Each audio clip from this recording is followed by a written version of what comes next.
10 finishers WWE wrestlers quickly abandoned. Let's watch.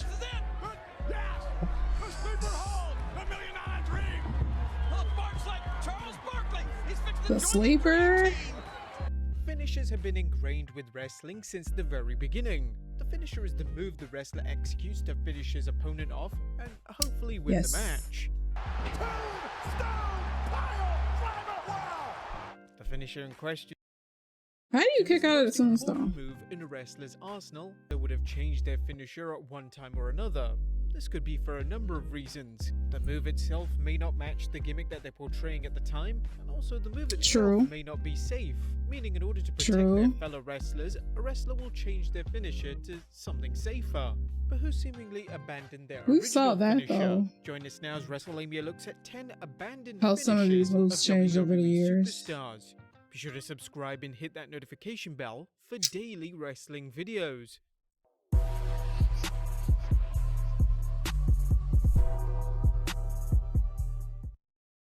Number 1. Seth Rollins' high knee. Seth Rollins is well known for using the curb stomp, a deadly looking finisher which involves Rollins stomping his opponent's face into the ground. Despite the legitimacy of his current finisher, there was a time when the WWE actually banned his finisher. In 2015, shortly after Rollins won the WWE title at WrestleMania 31, Vince McMahon decided the curb stomp was unsafe and ordered for it to be banned. Rollins then proceeded to use a DDT variant for a couple of matches before settling on the pedigree to tie in with the association with Triple H and the Authority. However, in 2016, Rollins would turn babyface and move away from the association with Triple H, and after Rollins would defeat him at WrestleMania 33, Rollins would begin to use a knee to the face, similar to Kenny Omega's finisher. The move though was very anticlimactic and was nothing in comparison to the popular curb stomp finisher. Now this would be the case until Rollins would return the curb stomp finisher in January 2018. Number 2. Shawn Michaels' teardrop suplex. Long before Shawn Michaels had become famous for the sweet chin music, HBK would have a very anticlimactic finisher that didn't really suit his gimmick at all and was in drastic need of a change. Michaels would use a finisher called the teardrop suplex. The finisher was basically a leg hook suplex which was made famous by Masa Saito in Japan. Michaels would use the move between the years of 1992 and 1993, and interestingly, the sweet chin music was still part of his moveset and usually preceded the teardrop suplex. Naturally, HBK realized that the super kick was the perfect finisher for him, so around 1993, he would drop the suplex and just use the sweet chin music going forward. Sweet chin music would then go on to be one of the most famous finishing moves in the history of WWE. Number 3. The Miz. Wizard of Oz. When The Miz debuted in 2006, many fans thought he wouldn't last. His act was extremely corny, and this translated to his, at the time, below average in-ring work. This also translated to his relationship with his co-workers. Miz was notably disliked. Did y'all see how he tapped out? Out of the SmackDown locker room at one stage. Miz's early days as a wrestler in the WWE wasn't great to say the least, as he would come across as awkward and unnatural. The finisher the Miz used would be called the Wizard of Oz, obviously a pun on the classic movie The Wizard of Oz. The move itself would be basically a swinging neckbreaker without the swinging. Miz was so green at this point in his career that it looked like he just fell over when executing it.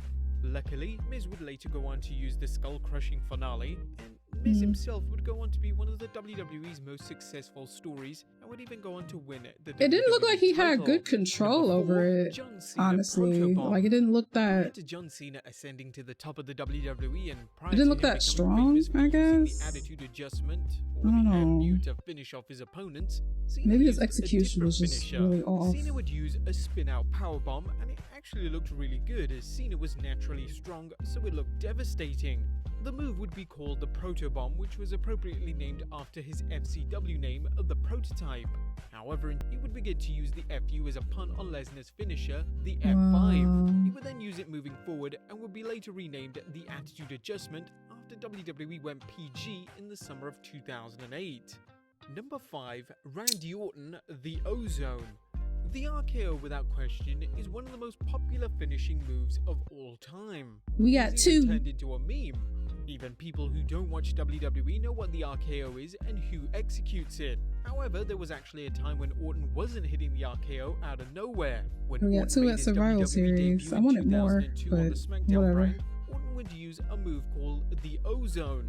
The move in essence was the same as MVP's Player Maker. It would involve Orton bending his opponent over, locking his leg around the wrestler's head, keeping hold of their arm, and then spinning him down to the mat. The move is terrible, and in Orton's defense, it's been done by so many WWE superstars over the years, and it's never looked good. However, in 2003, Orton would debut the RKO. Yeah. The rest is, Let's they just stick say, to that. history. Number 6. Kane, falling powerbomb. Many fans associate the legendary Kane with either the chokeslam or the tombstone piledriver as his finisher. However, there was a period when Kane used a new finishing move and it actually looked incredible. In 2001, Kane was positioned as a top babyface and he would need a new finishing move to go alongside the chokeslam, as the tombstone had been semi-retired, albeit moderate uses from The Undertaker. However, even The Undertaker had adopted the last ride to use as an appropriate replacement. Being his half-brother, Kane would begin to use a similar move, the falling powerbomb. The powerbomb was previously in Kane's arsenal, but in 2001 it became his finisher. It would be a much quicker powerbomb than fans would traditionally Oh, see. God. Kane would fall down with his opponent and then roll into a cover. The move looked awesome, but unfortunately, Kane would start using the chokeslam again as his main finisher after Nah, his return from injury. he should have kept in that. 2002. He should have Number kept 7, it. Triple H Diamond Cutter. When Triple H debuted in the WWE in 1995 after an uneventful stint in WCW, WWE wanted a moveset that would match the Hunter Hearst Helmsley gimmick of being a blue blood. Vince McMahon's idea was that Triple H would use a cutter-style move and call it the Pedigree Pandemonium. The Pedigree Pandemonium. Ooh, that's bad. Now, regardless of the name, the move was notable for being used by Diamond Dallas Page at the same time in WCW and being called the Diamond Cutter. Famously, DDP requested that Triple H pick a different move to use as his finisher, and he obliged out of respect for the future Hall of Famer. Triple H then began to use the Pedigree, a move that would make him famous and would win him countless world titles. Interestingly, the cutter move would be used by Triple H's stablemate Randy Orton in the Evolution stable as of 2003. Orton would get permission to use the move from DDP, and naturally, Orton made it into one of the most popular finishers of all time. Number 8. The Rock, running shoulder breaker. Now, The Rock is without a doubt one of the most popular and successful WWE wrestlers of all time, but it wasn't always this way. The initial presentation of The Rock as Rocky Maivia was one of the most hated babyfaces of all time, and the WWE had to change Rocky's character or he would have been a complete flop. The Rock, following a character change in 1997, turned into one of the most charismatic and endearing wrestlers of all time, and he managed to attain millions of fans across the world.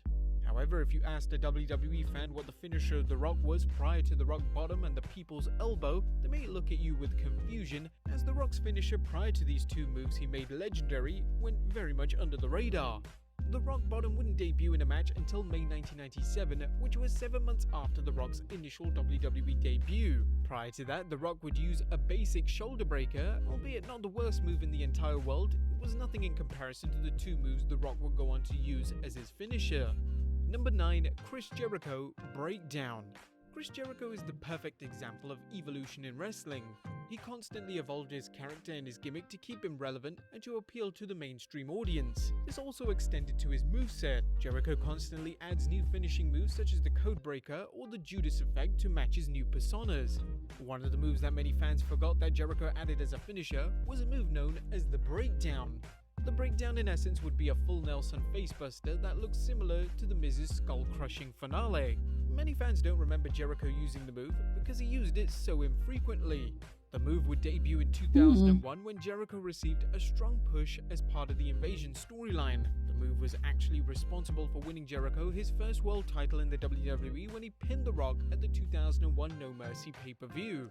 The move would soon fizzle out and Jericho would revert back to the Walls of Jericho and the Lion Salt. And number 10, Stone Cold Steve Austin, the $1 Million Dream. Long before Stone Cold Steve Austin made the Stone Cold Stunner famous around the world, and he became one of the most popular wrestlers of all time, Austin executed another extremely popular finisher that he borrowed from another legend and fellow WWE Hall of Famer. In January 1996, Austin would debut in the WWE using the Ringmaster gimmick and would be managed by the $1 Million Man Ted DiBiase. By association, Austin began to use the $1 Million Dream submission hold as his finisher, and it looked extremely effective. However, in the summer of 1996, DiBiase would leave the WWE to join WCW to be part of the newly formed NWO, meaning Austin would have to drop the gimmick. The Stone Cold character would follow, and the Stone Cold Stunner would be born. Austin actually kept the $1 Million Dream around and would even use it heavily during his 2001 heel turn. But there you have it, guys. 10 abandoned wrestling finishers in WWE. Yeah, that one and Kane. So should we do a part 2 on this? Let us know in the comments. The finisher that Kane did looks very, very like powerful and strong. I wish we could have seen more of that, but that's gonna do it for this reaction, y'all. Leave some comments down below. Let me know what you guys think, and I will see y'all in the next one. Toodles.